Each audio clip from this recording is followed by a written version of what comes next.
Good evening. This is CTV News for Monday, April 17th. I'm Denise Douglas. So glad you could join us this evening.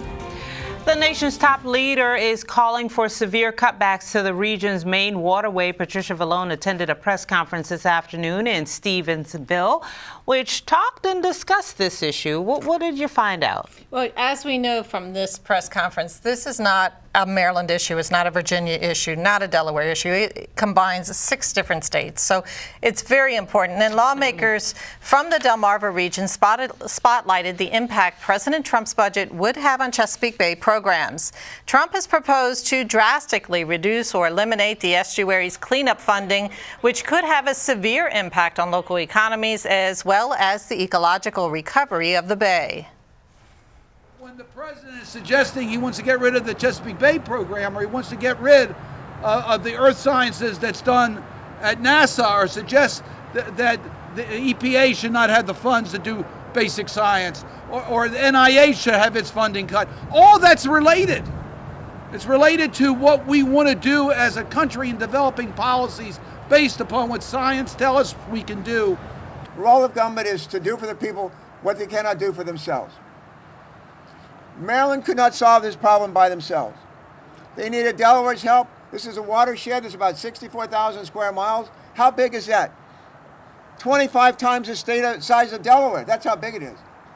Take a little Delaware, multiply it by 25 times. That's how big this watershed is that we're protecting. The $73 million threshold for the EPA Bay program, which funds so many valuable pollution reduction projects at the state, local, and municipal level, which funds incredibly valuable monitoring and other research. So we are flying with instruments, not flying blind without instruments. That $73 million, which has been cut to zero in the current proposed budget, is not enough, and it never has been. Now, conservation leaders and elected officials are calling on congressional appropriators to reject the president's proposals. Trump's plans not only include zeroing out EPA funding for the Chesapeake Bay, but severely cutting funds for other core programs that maintain and restore the health of the estuary. Yeah, now we were talking a little bit about this. We've done a number of stories on this because it's a big deal. What specific programs might be affected by the cuts?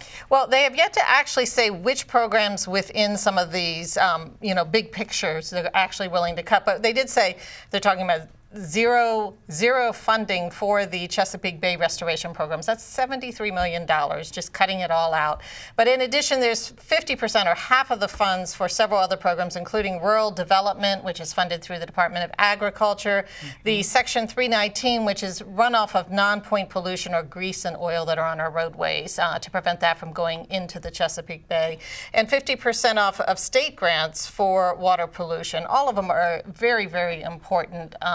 And so when you take the totality of all of this, at $73 million plus all of these other little programs, it's huge. It's really a huge amount of money. We'll definitely be keeping an eye on it. Thank you, Pat.